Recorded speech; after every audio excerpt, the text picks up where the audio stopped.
ပါဟီရိုဇက်ကောင်နေတဲ့တောင်ကျန်းနဲ့မန်ကီတီလူဖီရဲ့အကြောင်းလူဖီကအီဖရူးမှာမွေးဖွားခဲ့ပြီးတော့မှတော်ဝင်သမရဖေဖြစ်တဲ့ဓာဂုံရဲ့သားဖြစ်ပါတယ်သူရဲ့ကလေးဘဝမှာရှက်နေနဲ့တွေ့ပြီးတဲ့နောက်မှာ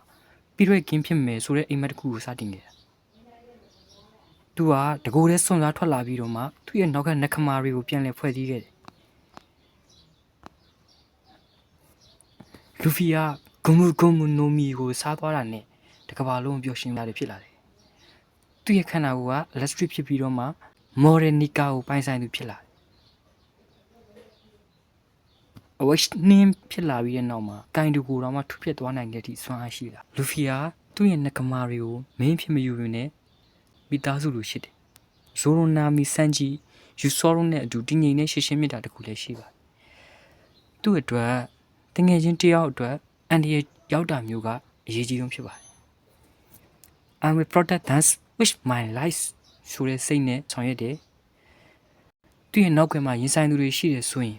ဘယ်သူမှလက်မလျှော့ပါလူဖီရဲ့ပေါ်မြများတမိုင်းဝင်ခန်းခန်းတာတွေပါအန်နီလော်ဘီမှာရောဘင်ကိုကယ်တင်ဖို့တောင်မှ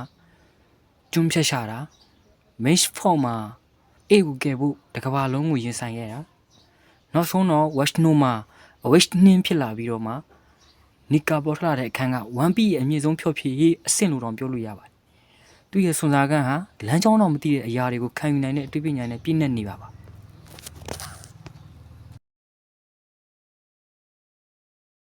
1P ထဲမှာလူဖီကဂုံမူနိုမီဆိုတဲ့ဒီဗယ်ဖရူကိုစားပြီးတော့မှသူ့ခန္ဓာကိုယ်က